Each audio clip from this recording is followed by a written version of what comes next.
The Swiss Exchange launched a new segment dedicated to small and medium enterprises called Sparks. But what was the spark behind Sparks? Welcome to Finance.Swiss, I'm Tanja König, and today I'm meeting Christian Reuss, head of SIX Swiss Exchange, to find out more. Hi Christian. So what's the purpose of this new segment on the Swiss Stock Exchange called Sparks? Well, when you take a step back, SMEs tend to be the backbone of many economies with regard to job creation and retention, innovation, the buildup of know-how, etc. And that also holds true for Switzerland. So doing something good for the segment obviously makes sense. However, it also has to be meaningful. So what does it mean for such a new segment? It means that we have enough companies to populate such a segment and give it a positive dynamic to the benefit especially of the companies becoming part of the segment. And do you have enough companies? Well, we looked at the venture capital market over the past 5 to 10 years, and here we've seen that investments increased by a factor of 5. In addition, everyone has been seeing the private equity market has been booming. So adding all that together, we assume there may be a bit more than 200 companies that may either require funding or may become available for sale over the next decade. And that can be either done privately or publicly via Sparks. And what are the advantages for SMEs if they list on the SIX Swiss Exchange? Well, there are several advantages. First and foremost, of course, they can raise capital, and they can do so in a fast and efficient way. And usually everyone looks at the IPO and the initial funding for growth. But there are also follow-on offerings. And these can also be used for growth, but also to increase resilience.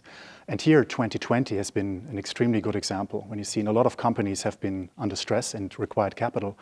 And at SIX Swiss Exchange, about 5.7 billion Swiss francs in capital were raised in 2020. That is about 30% more than the average of the prior 3 years. So you can see that even in difficult times, the Swiss capital market is very robust and helps company to find financing. So that was one advantage. Are there any other? Yes, there are several. Let me maybe point out another two. One, certainly, once you become listed on a company, that usually increases the brand awareness and also the visibility that the company has. Not just around the time of the IPO, but also down the road when the company keeps growing. So you get media attention and at some stage even research coverage. Maybe to mention another factor, this might be that all the companies that are listed on an exchange, they actually adhere to high standards in transparency and regulation. And as such, you may say they get a quality stamp from the exchange they can use towards their stakeholders, let it be their clients, investors, or even suppliers. So these were the advantages for companies. What makes the Sparks equity segment attractive for investors? Well, first and foremost, it provides the opportunity to invest in fast-growing SMEs, which in itself can be quite attractive. Second of all, the companies are listed on exchange, so they adhere to higher transparency and to regulatory standards. And that is just the flip side of investor protection. So not only can you invest in growth companies, you can also do that with relative more investor protection. Any additional benefits for investors? Yes, there are several more. Maybe just to mention one, this is kind of a Swiss finish in a positive way. The Spark segment that we have is actually a fully regulated exchange segment compared to other growth markets in other jurisdictions in Europe, which are MTFs, which is one notch below the regulatory standard of an exchange. Now, what's the benefit of that? The benefit is that, for example, pension funds can invest relatively more into SMEs listed on exchange rather than in MTFs. So maybe that's an interesting opportunity for pension funds and other institutional investors like that. Anything about trading? Yeah, you're spot on. Trading, of course, is a challenge because SMEs are less liquid than Roche, Novartis, or Nestlé share. So to cater for that, we actually shorten trading hours. We have a trading window lasting from 3 p.m. till the close, and here investors can come together in this condensed time frame and hopefully have the best possible price formation for these shares. So then looking ahead, in general, what's your outlook for IPOs in 2022? Well, for the perfect IPO environment, you need high valuations, low volatility, and generally good economic conditions like a stable interest rate environment or low geopolitical risks. So in other words, pretty much everything we did not have in January this year.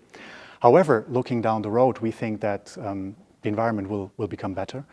And of course, we also have a very promising pipeline of IPO candidates, both for the main market and for Sparks. So hopefully it looks promising and hopefully it may become a good to a strong year with regard to IPOs on SIX Swiss Exchange. So you have a few IPOs in the pipeline, I can hear. Can you be a bit more specific?